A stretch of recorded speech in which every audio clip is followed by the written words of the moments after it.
Good afternoon. So good afternoon. The former head of the Sinn Bet, the member of the Security Cabinet, David Dichter.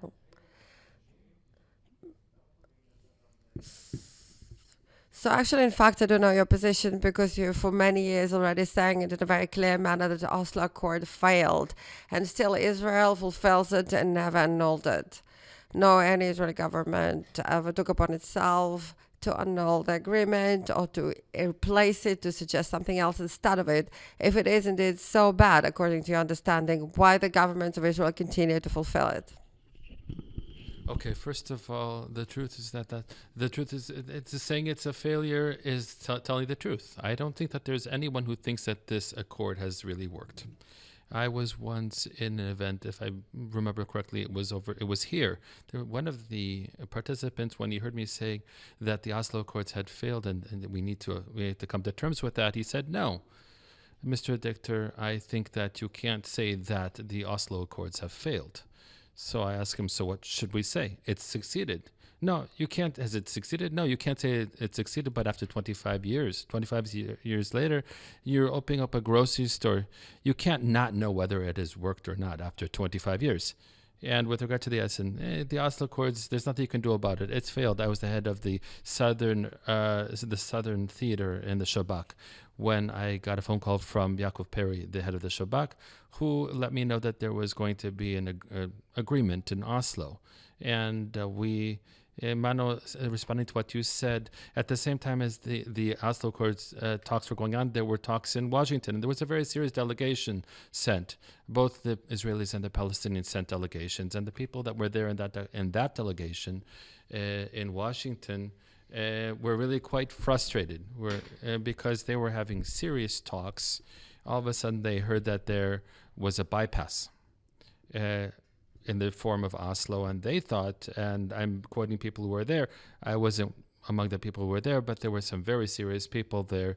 Eventually, they staffed some very senior positions in the state. They said that the track over there was much more serious than the track in Oslo. I guess time will tell, but the point is that the accord set in motion major processes in Israel globally among the superpowers.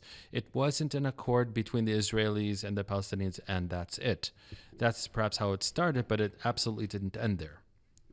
So, but you do recognize that there are positive aspects of that. Shimon Peres always had his very creative statements, and he would say that you can't turn a fried egg into a raw egg. The alternative to Oslo today is that if Israel were to make a unilateral withdrawal from Oslo, if it ends up in a major international crisis, and there, like many things in our area, you have to choose between the bad and the worst. But Israel also promoted governments that were part to, such as the Olmert government promoted the Annapolis process, in many senses, the continuation of accords of Oslo. Look, let's set things straight. Annapolis here, there were three countries represented: the state of Olmert, the state of Barak, and the state of Livni. There wasn't a discussion. The government wasn't consulted. Everybody went out there with their own agendas, and everybody came back with the same agenda. Did not support Annapolis. There was no process. There was no process. That's exactly what is frustrating here, is that as a state, you're heading out to this type of an event at this scale, and the Palestinian side, at that time it was Mahmoud Abbas that was the president, and yet it had no interest in coming to Annapolis. On the Israeli side, 3 states headed out. And therefore, on the trip there, I admit that I was a minister in the government, but I didn't know the data, I didn't know the details. And from the little that I knew, it was clear to me. In Arab, they call it Mahd al-Majidi. It was clear that the way they'll go out there, they'll come back the same way. There was no preparatory work. But the 100th century program of Mr. Trump, that was the most generous program for Israel, did assume a platform that you supported with great enthusiasm. They did assume in the end that there will be 2-state solution, didn't change its paradigm at all. So if the government of Israel thinks, of today, for example, the right-wing governments think that the Oslo Accord was such a horrible thing, why do you continue for years and years into the same direction? First of all, there is no other alternative that we can go to in order to create a better situation. But the fact of the matter is that the United States is a very serious superpower indeed, with creativity that's boundless and exceptional, starting with the famous peace agreement with China and other dramatic steps in almost reaching an agreement with North Korea. I think that when it comes to the Palestinians, the Americans have demonstrated all along naiveness, which is frustrating. And I'm saying this as somebody who was the head of the Shabak. I remember the President of the United States, Clinton, at the time, with Madeleine Albright as the Secretary of State, coming to Sharm el-Sheikh. The Intifada had already broken out in October, I believe, sometime in October 2000. And I remember this because I asked the Prime Minister, why aren't you taking us, the head of the Shabak, the head of the Intel Directorate? He said, no, we're going there to create a framework, to finalize the general framework, but be ready to go, just for the sake of it. Yana was the chief of staff, and I believe that several hours after the summit at Sharm el-Sheikh began, King Abdullah was there, the United States, Egypt, the UN General Secretary. The most relevant people were there, and I get a phone call.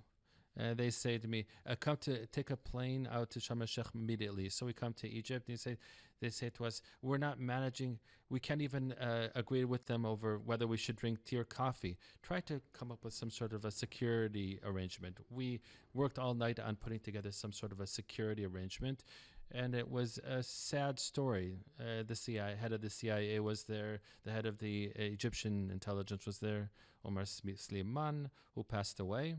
And of course, we sat there, and the Palestinians, of course, were sitting there, and the head of the security establishment and the Palestinian side was there, and we managed to agree to a very thin security agreement, and all bright. We were all sitting there in the room, and at the request of the Prime Minister, I explained what the situation was. I said, there's nobody to talk to, and there's nothing to talk about. They're saying to us, let's go back to the lines of the 28th of October. I mean, it was 10 days before that. What are the 28th of September? That's before the breakout of the outbreak, or the breakout of the Intifada. So we said, okay. I remember Yanai. He rebuked me. He said that 4 steps. Oh, we'll take it back 4 notches back. So, danke. Anyway, at this type of event, he wasn't really willing to listen to those other views. But we said to the Palestinians, okay, you've released terrorists from prison. And that's the first thing that they did at the beginning of the Intifada. They released murderers from the prison. Return those prisoners to prison. They said to us, all the territories are prison. So it's as if it's like Mano's sitting here, and it's as if I'm saying that he's not sitting here in front of me. And it reached an awkward situation where they say, okay, let's put $1,000 on every head. If they're in prison, we'll pay, and if he's not, you'll pay. The King of Daba, this is well-established intel. It was clear that everybody was, there was a list of about 114 names. It wasn't very, very serious, but ultimately the U.S. president said, some sort of a thesis. I agree that it wasn't really tied to the reality that I'm familiar with. And sometimes there a gap between the intel in understanding and the political strategy. For example, the Iranian story, the Prime Minister didn't have any problem of actually go against the American paradigm in a very clear manner, and even to engage in the relationship between Israel and the United States. And because of the gaps in different approach to Iranian topic, on Palestinian topic, the Prime Minister never did it. Actually, the other way around, he adopted the American solutions. There's a little difference, I believe, between what's going on between us and the Iranians and what's going on between us and the Palestinians. At that time, the formative sentence there, the most important statement that held true up until the Guardian of the Wall, or Defensive Shield, excuse me, was let this chick grow some feathers. I was the head of the Southern Theater, and then I had the Shabak, and I kept learning these new sentences anew, and it was quite awkward, I have to tell you, because I understood that we're not in the right place. In 2003, to talk about the then President George W. Bush, we had the roadmap in 2003, and I want to remind you that this was the year that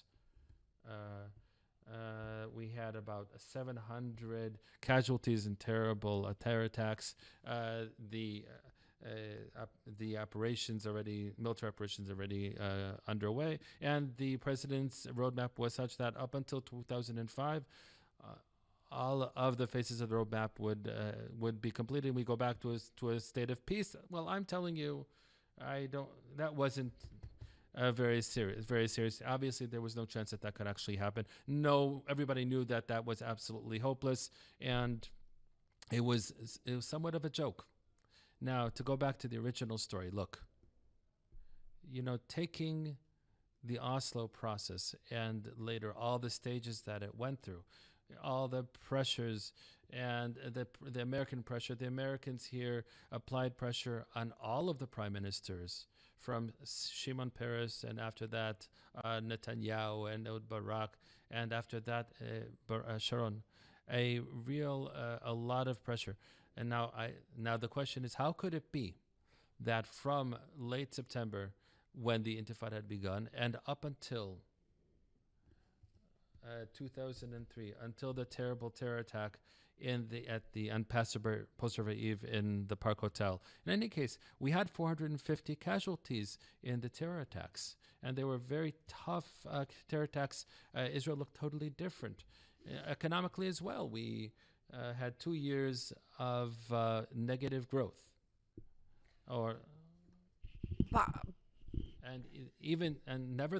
nevertheless, Sharon as a prime minister, that still, El Barak was a prime minister, Sharon as a prime minister, really were full of, there were really security guys. I had the privilege of spending a lot of time with them, but the pressure that was placed on them was that they continued to try to draw this out up until the Park Hotel attack. They sent out George Tenet after the suicide attack at the Dolphinarium to try to put together some sort of a plan.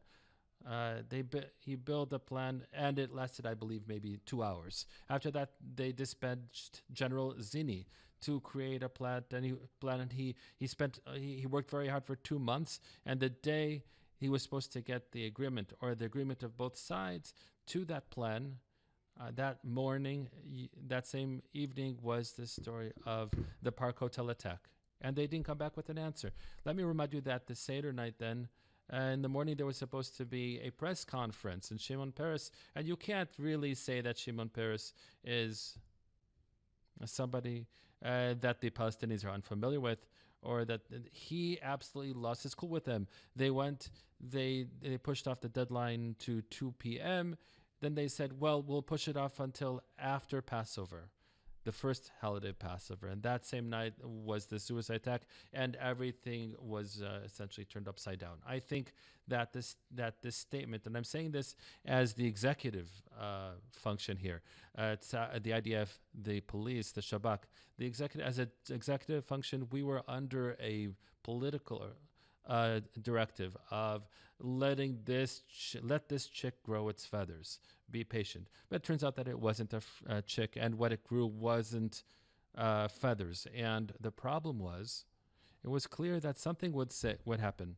So this is 20 years ago. But since 2009, there is a right-wing government led by Mr. Netanyahu, and they want to govern. Why exactly? Let's think about the possibility of not having the Americans in the equation. What would you do if it would be Americans? I think that in what you're saying, there's one very significant stage that you totally skipped and ignored. Remember the Oslo Accords? Regardless of, yes, there was a state here and a Palestinian Authority, and just as to illustrate, in Israel, regardless of the government, they called him the chairman of the Palestinian Authority. And in Arabic, for those who know it, they called him the president, al-Ra'is. A Ra'is is a president. If it's like the Ra'is al-Barlaman means the president of the, then it's not the president of the province. But when you just say Ra'is, it means president. So he was the president in all languages. Mr. President, they called him Mr. President in English, and they called him Ra'is in Arabic. And in Hebrew, they called him the chairman of whatever. And here too, we have to say that we kind of broke down, and I always remember the first Intifada. It took a while until it was called an Intifada. There was insurrection, all kinds of names they came up with until, I have a relative from Switzerland. She comes out and she says, she said to me, what about the Intifada? Then I understood that would be the name and nothing else. But from 1993 until 2007, there was a Palestinian Authority and there was the State of Israel. And it doesn't matter what name you call them. From the 14th of June, if I remember the date correctly, 2007, we've had three entities: the State of Israel, the Palestinian Authority in Judea and Samaria, which has an agreement with us, and a Palestinian Authority headed by Hamas, which we haven't signed any agreement with, and a terror organization. What was the policy of the government of Israel all those years? Who they reinforced? Those who signed the agreement with or didn't sign? I think that with regard to what you said at the beginning, the statement that the Oslo process has canceled is, I think you can say that regardless of what your political position is. But when you essentially assign responsibility, I will tell you that 100% of the responsibility for the failure of the process falls on the Palestinian Authority. No, all attempts to say that it's not that, it's from somewhere else. And I've been part of this for many years, I'm telling you. There was also the assassination of the Prime Minister that led this process. You can't ignore the historical event. I think that people who believe it would be great if Prime Minister would continue serving as Palestinian. If anybody thinks that the process with the Palestinians was different, they're wrong. They're simply wrong. I think that up until I was able to, I wasn't the head of the Shabak at that time, but I was involved in the Intifada, and there were many situation assessments. I think that Rabin was much more brief with it, and he had much less patience than any other prime minister in this case. And in personally speaking, when he was present once and once more, once again, and when he realized over and over that Yasser Arafat tricked him personally and tricked all of us, I think that on a personal level, Yitzhak Rabin would have behaved differently, and no differently from what developed since then. So let's move towards today. If you have a coalition that, as far as you're concerned, tomorrow you're in cabinet, you can ratify the annulment of Oslo Accord, and if any one of them would do that, let's start with annulment, okay? First of all, how would you actually vote? Look, that's such a thorny issue, and a question that's so specific that it touches upon so many different things. I said this and I'll repeat. Political life or diplomatic life, mainly in this interface between us and the Palestinian Authority, to unilaterally cancel the Oslo Accords means that you need to do something else. Take the disengagement from the Gaza Strip. Look, the disengagement from Gaza, they tried at the beginning to convince the Prime Minister to reach an agreement with the Palestinians, with the head of their security establishment. As the head of the Shabak, we only dealt with the security military aspect of the disengagement, and they asked me. I'm sorry, there's a bit of a technical issue with the sound. We're trying to resolve it.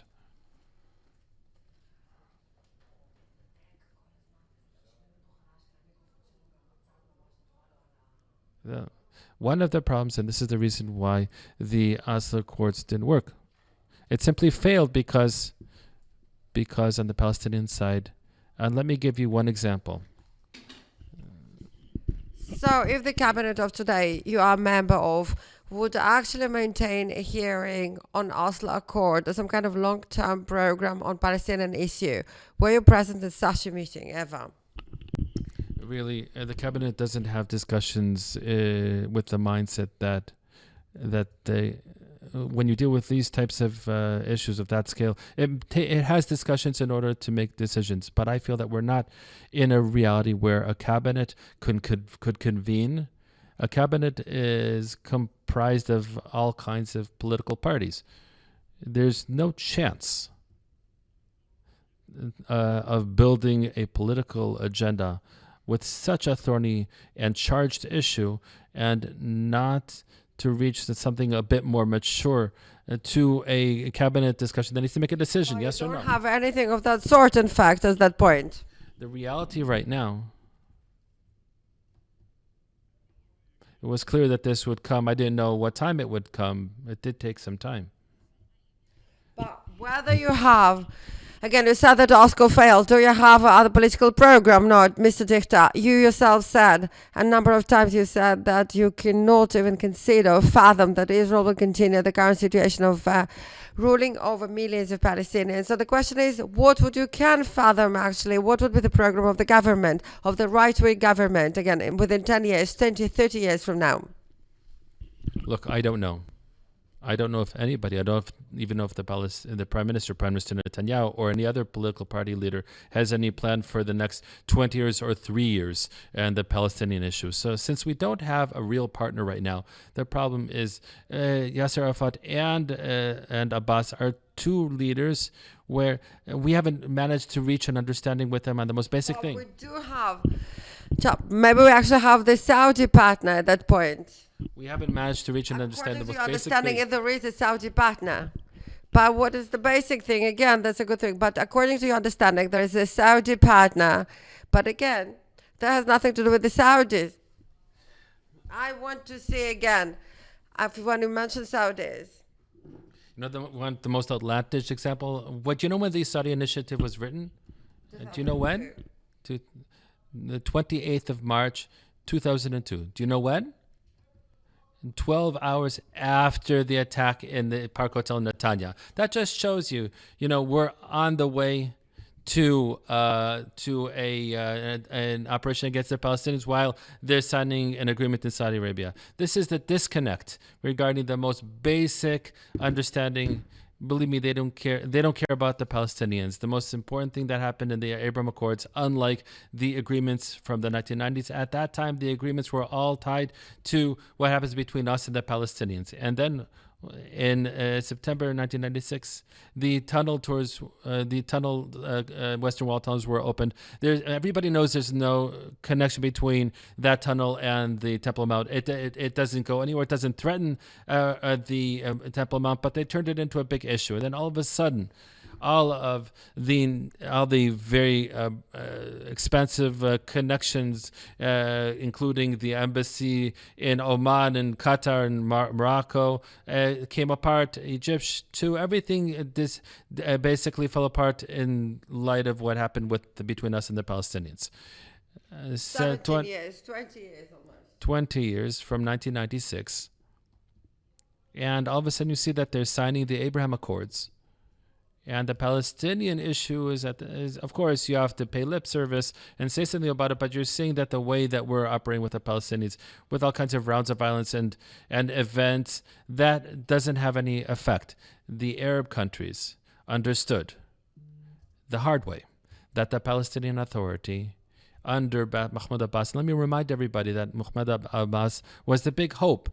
The Americans basically forced Arafat to appoint him as a deputy, and that's why he inherited Arafat after his death. And what was the first law that he passed?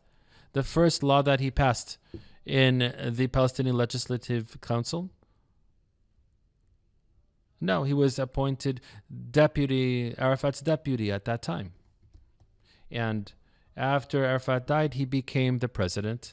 In November, he became several weeks later, the first law that he passed was he established the payment of salaries to prisoners or terrorists in prison. That's such. So you just need to understand where his state of mind was and what.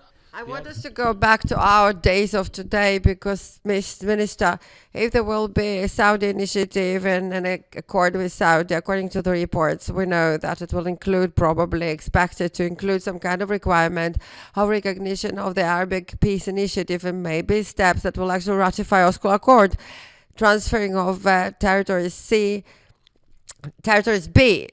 to C. Whether the coalition that you're a member of is in fact capable of ratifying such a thing. Look, they always say that if we would have said maybe something might have happened. If we were to say maybe, then we would have ended up with maybe. So in any case, we are now 30 years later. But I want to talk to you about today. But look, we haven't come into September 2023. What's your program for today? As far as I know, there is no program with regard to the relationship with the Palestinian Authority that's different from the current. But the existing system, it's a band-aid situation of a float. That basically we're keeping things above water with declines and Israel has no interest to return the territories to the Palestinians? Look, between the Jordan and the sea today, there are 7.5 million Jews and 7.5 million Arabs.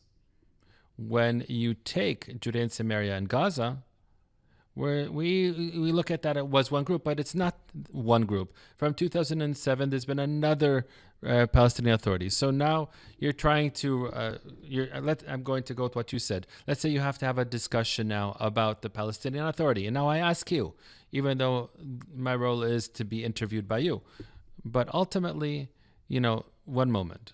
There is an authority in Gaza.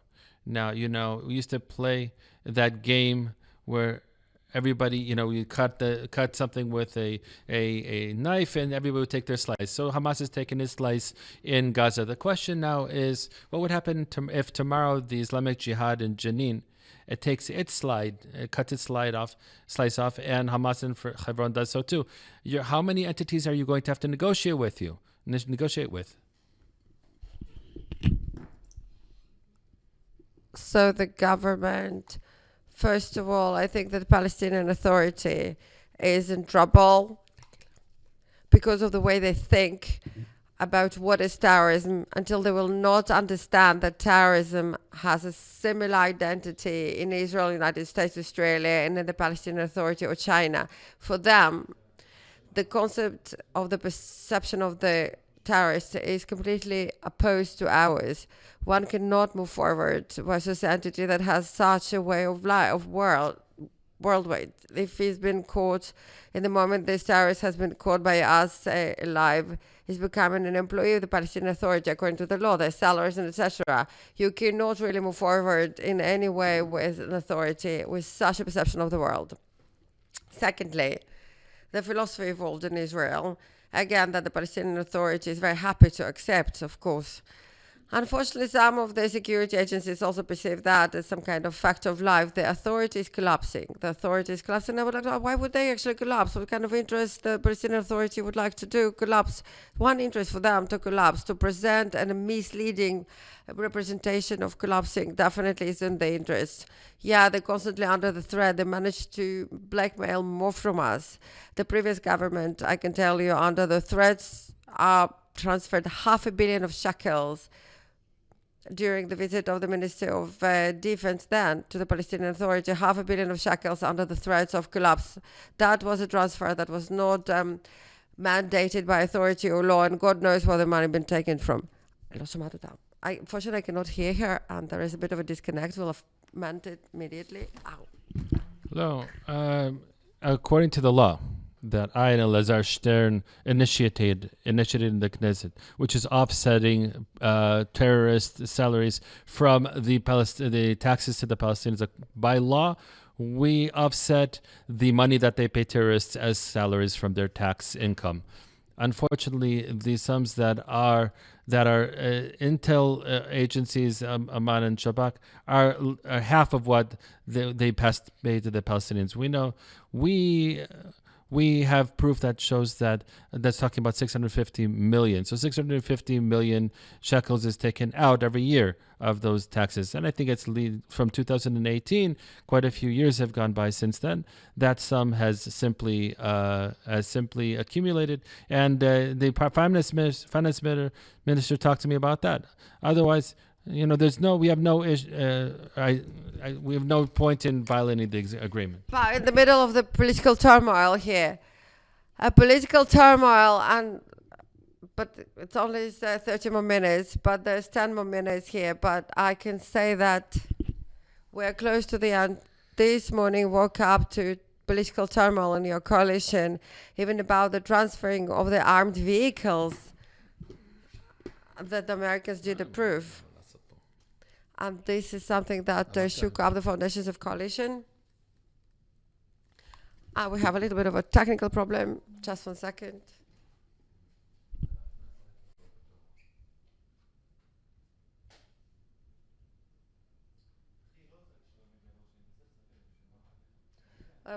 War versus Syria.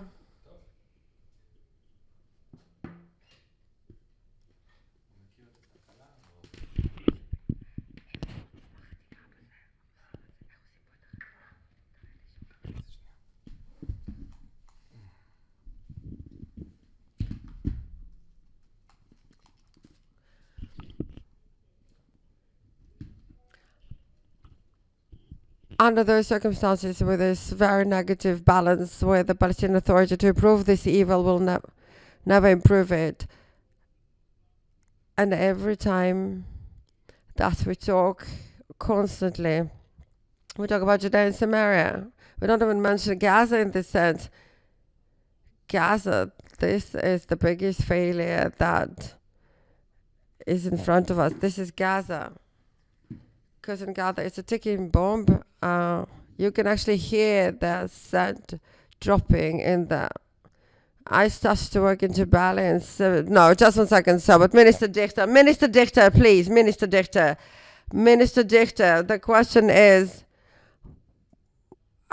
2.5 million of men and women on the same territory of the Six-Day War. It's very clear then there were just 360,000. So you do understand that the Gaza solution is an issue that is very problematic. And those who think that Egypt will give in 1 dunam from Sinai Peninsula, by the way, the Egyptians are going mad. They're really angry. But Mr. Dichter, we will talk about Gaza and Egypt. We'll invite you again, but that's not what we're talking about. We don't preserve democracy. Thank you so much. I apologize for the technical inconvenience.